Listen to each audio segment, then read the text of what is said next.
নমস্কার বন্ধুরা, কেমন আছেন সবাই? আমি খুব ভালো আছি।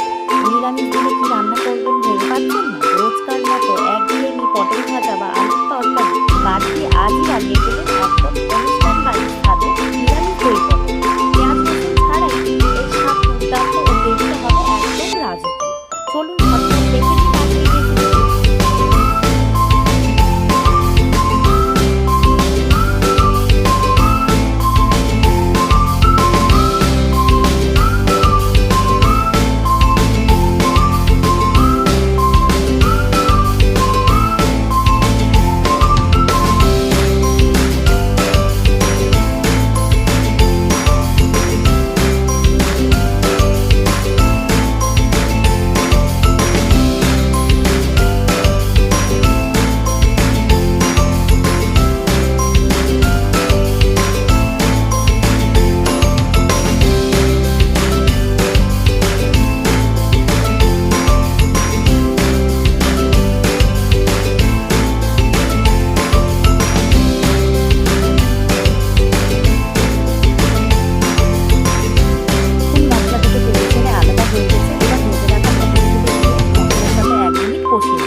ওপর থেকে টক দই ছড়িয়ে নিয়ে 3 থেকে 4 মিনিট ফুটে গেলে নামিয়ে নেবেন। তো আমাদের রেডি নিরামিষ দই পটলের রেসিপিটি ভালো লাগলে আপনারা অবশ্যই লাইক, কমেন্ট, শেয়ার এবং সাবস্ক্রাইব করবেন। ফেসবুক থেকে দেখে থাকলে ফলো করবেন। আবার আসছি নতুন একটি ভিডিওর সাথে। এখনকার জন্য টাটা।